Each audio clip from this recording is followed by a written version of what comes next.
Alright, eto naman guys, ito super ganda kasi swerte kayo sa pera. This is the energy of good luck, good fortune, swerte, blessings, mga kapiksi. Unahin na natin yung pera guys, syempre. Gusto natin yan, yung palagi tayong sinaswerte sa pera guys. Naabangan nyo yung announcement ko, Money Shaker Jar, coming soon dito sa ating channel tsaka sa Facebook page guys. Pero pampaswerte din yan guys. Pero ito guys, talagang nakikita natin na talagang ito yung mga magagandang combo na gusto natin lumalabas sa mga readings natin. Yung sinaswerte tayo, binibless tayo, and for some of you, ganun no. Swerte na kayo, binibless pa kayo guys. At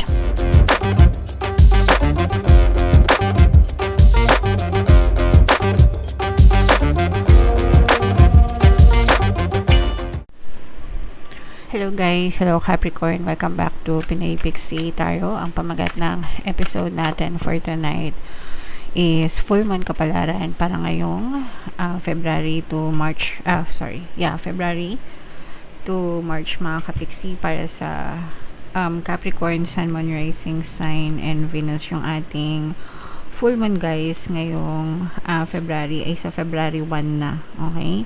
And yung next na full moon naman natin ay sa March 3 mga kapiksi. So ang reading na to ay para sa period na yan. And ang pamagat ng ating full moon ay snow moon mga kapiksi. So unahin natin to guys. Ito yung moon message para sa inyo. Have faith in your dreams mga kapiksi. Magtiwala lang kayo sa mga pangarap nyo. Magtiwala kayo sa mga manifestation nyo mga kapiksi. And syempre importante na magtiwala kayo kay universe at saka sa sarili nyo kapag kayo ay nagmamanifest guys. Huwag kayo masyadong maatat. Ayusin ko lang guys. Huwag kayo masyadong maatat mga kapiksi kapag hindi agad-agad kayo na nakakita ng resulta sa harap nyo, no? Sa inyong physical reality ng mga bagay na minamanifest nyo. Kasi hindi naman minamadali yung manifestation guys. And even if hindi kayo nakakita agad-agad ng resulta sa harap nyo, it doesn't mean it's not working. Always yung tatandaan guys na there's always movement in the background. Sa likod, no? Sa likod. Palaging may movement mga kapiksi. Kunwari, nag-order kayo sa restaurant guys, no? Kinuha ng waiter yung order nyo. Yung pag-prepare ng food, diba, sa kitchen, hindi nyo naman nakikita yon.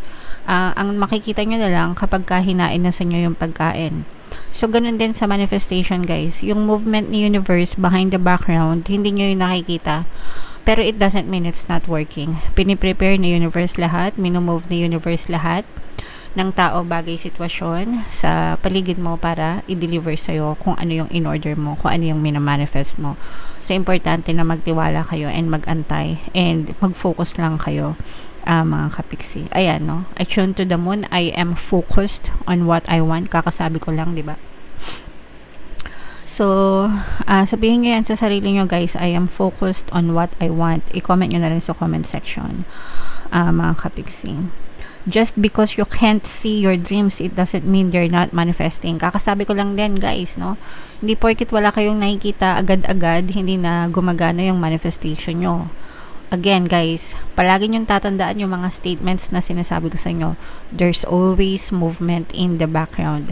Every time na nagdadasal kayo, every time na nag-affirm kayo, every time na nagpa-positive mental diet kayo, there's always movement in the background. You just have to focus more and wait more patiently mga kapiksi. Okay? Don't look back. Stay focused on moving forwards. Never mind the past guys. Tapos na yun. Yung mga past nyo, yung mga negative thoughts nyo, mga kapiksi, mas lalo lang nagiging balakid yan sa mga manifestation nyo. So, it's very important na kalimutan nyo sila and mag-focus lang kayo sa current situation nyo and sa mga desires nyo, okay? Be patient as events unfold. Kailangan talaga mahaba yung pasensya nyo, guys. And dig a little deeper to find more courage. So, kailangan nyo lang talagang magpasensya mga kapiksi. Okay? And talk to yourself guys. Maging positive kayo. Okay? So, yan yung moon message para sa inyo, Capricorn. So, shuffle natin to guys. Hanapin natin yung energy ng Capricorn at saka yung energy ng moon.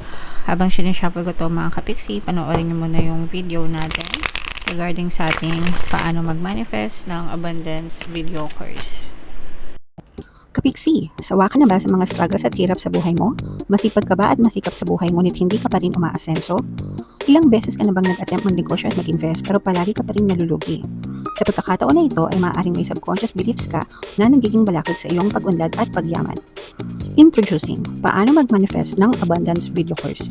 Dito ay matututunan mong ma-overcome ang mga balakid mo para tuluyan ka ng umunlad, umasenso, sumagana, maging matagumpay, successful at maswerte sa iyong kabuhayan, pera, trabaho, negosyo, salapi at kaperahan ng bonggang-bongga.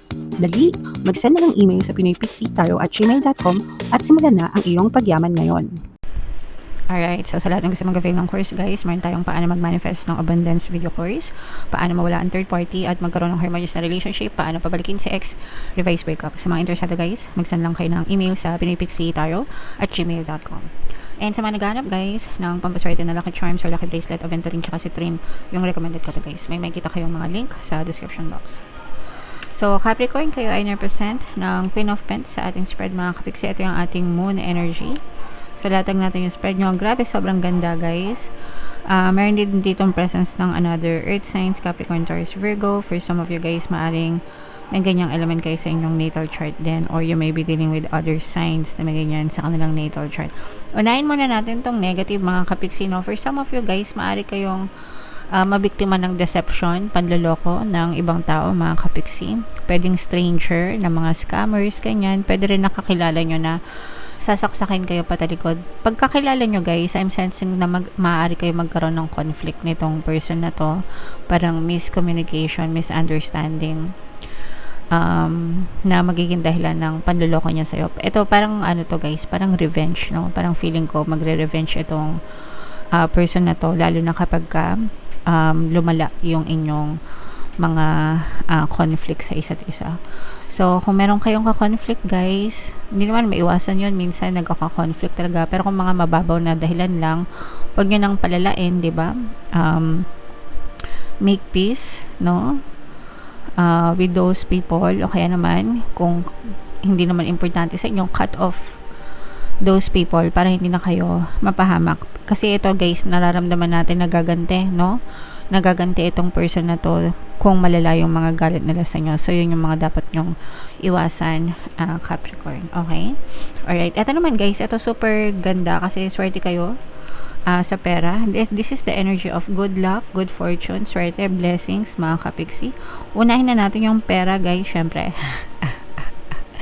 Gusto natin yan, yung palagi tayong sinaswerte sa pera guys. Naabangan nyo yung announcement ko, Money Shaker Jar, coming soon dito sa ating channel tsaka sa Facebook page guys. Pero pampaswerte din yan guys. Pero ito guys, talagang nakikita natin na talagang ito yung mga magagandang combo na gusto natin lumalabas sa mga readings natin. Yung sinaswerte tayo, binibless tayo, and for some of you, ganun, no? Swerte na kayo, binibless pa kayo guys, at saka very maganda yung takbo ng inyong finances, very secure, very stable yung inyong kaperahan, kung ano man yung source of income nyo right now, especially sa mga negosyante. Ganun din guys, itong busy sa trabaho, yung iba sa inyo busy sa trabaho, busy sa negosyo. Sa trabaho guys, parang pumapaldo yung mga trabaho nyo, pwedeng nagkakaroon kayo ng maraming overtime guys, and syempre kapag ka may OT, meron ding OT pay, di ba? Yung iba naman sa inyo guys, parang dumadami yung clients nyo. Kung kaya ay mga freelancers, ganyan, or kung kaya ay may mga negosyo, dumadami yung kliyente nyo, no? And syempre, kapag mas madami yung kliyente, mas marami din yung pasok ng pera, guys. Kaya talagang sinuswerte kayo ng bonggang-bongga, okay? And bukod dyan, guys, swerte din kayo sa pag-ibig, mga kapiksi, no? Ito yung energy ng love, guys. Yung iba, parang, this is more on bagong pag-ibig, no? Not yung mga long term. Sa mga long term, guys, no, kung kayo ay matagal na kayo pa rin until now, na wala kayo masyadong problema, syempre masasabi nyo talaga na swerte kayo sa mga jowa nyo, diba? Pero for some guys, kung kayo ay, let's say, kakagaling lang sa breakup, mga kapiksi, and ready na kayo sa panibagong relasyon, so yung relasyon na next na magiging relationship nyo, guys, talagang suswertehan kayo dyan, mga kapiksi. So parang ibibigay sa inyo yung love of your life, guys. So syempre, pagdating sa love, kahit saan naman, guys, pinagdadasal yan. Lalo na stranger yan na papapasokan nyo sa buhay nyo, diba? Pero kapag nandyan na, mas lalong kailangan nyong ipagdasal, guys. So imayin-mayin nyo na yan, mga swerte, blessing sa kaperahan, sa trabaho, sa negosyo, at saka sa pag-ibig, guys. Alright? So what else? Tingnan pa natin. Ito, guys, no, yung sinasabi ko nga sa inyo na ingatan nyo, no, yung manloloko, guys, kasi medyo mai-stress kayo dito ng konti, no, kasi parang marireveal, no, ibig sabihin na marireveal, malalaman nyo, mabubunyag sa inyo kung sino itong mga tao na to na hindi nyo mapagkakatiwalaan or kung sino mga taong naninira sa inyo. So, very stressful ito for some of you. May mga red flags, guys, no? May mga red flags kayo na nakikita. For some of you, baka hindi nyo lang pinapansin. Pero, syempre, guys, pag may mga red flags, dapat aware na kayo, alert na kayo, diba? Huwag nyo nang palalain, mga kapigsi. Hanggang kaya nyo ayusin nyo, guys. Alright. And ito, guys, for some of you, magkakaroon ng expansion dito sa mga may negosyo, mga kapiksi. Kung kayo ay negosyante, guys, nararamdaman natin na nag-expand yung business nyo. Pwedeng mag-open ng another branch, mga kapiksi, kung may mga physical stores kayo. O kaya naman, pwedeng, kung kayo ay mga online, no? Parang dumadami yung mga resellers nyo.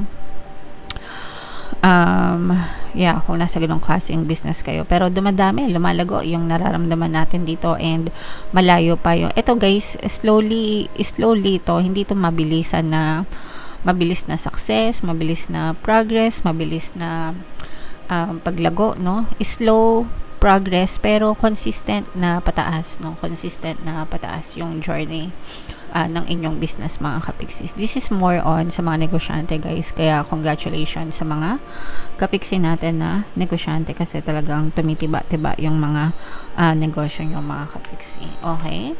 Alright, so comment down below, guys, lahat ng mga magaganda, no, super nice, super ganda naman yung energy nyo, Capricorn, maliban lang dun sa sinabi ko nga na medyo mag-ingat-ingat kayo, pero yun naman ay babala lang, at saka hindi naman lahat may kaaway, so hindi yun lahat mag-resonate sa inyo. Okay? So ito, guys, bunot lang tayo ng isang message para sa love advice or love message para sa inyo. So ito, past lives, mga kapiksi, you have known this person before. It's a soulmate from a past lifetime. So, for some of you, guys, pwedeng sa mga bagong relasyon. Sabi ko nga sa inyo, guys, diba, swerte kayo sa relationship, yung mga bago na papasok sa relationship, medyo suswertehan kayo dyan. And yung makikilala nyo, guys, pwedeng partner na kayo sa past life nyo, and mag-meet ulit kayo ngayon. Pero, syempre, guys, kapag ka ganun kasi, usually, karmic yung connection, and kapag ka in a relationship kayo, makakaranas kayo ng mga problema. So, kailangan sa mga ganon klase, nagkakaroon ng forgiveness, guys, kasi yun yung sinasabi ng mga karmic relationship, no? Pero kung hindi naman, mga kapiksi, enjoy nyo lang, no? Your person, that person might be your soulmate. And kapag soulmate naman, guys, very much compatible kayo, pero hindi naman absuelto sa away. Syempre may mga nag-aaway din, wala namang perfect na relasyon, pero you'll get by, no, you'll get by, mga kapiksi. So yan yung nakita natin sa inyong relationship, guys. Alright, okay, so comment down below, Capricorn, if feeling nyo naka-resonate kayo, guys, i-mind nyo lahat itong swerte na to, at saka itong blessings na yan kasi talaga yung asan na ba yun? Magagandang energy na nakita natin, lalo na sa inyo, guys, dobleng combo, so super swerte yan. So ito yung ating 2026 kapalaran, guys. Ito naman yung ating success stories ng paano mag-manifest ng abundance video course. Click here to subscribe, guys. Thank you for liking, sharing, and subscribing. See you next time. I love you all. Have a nice day. Bye bye.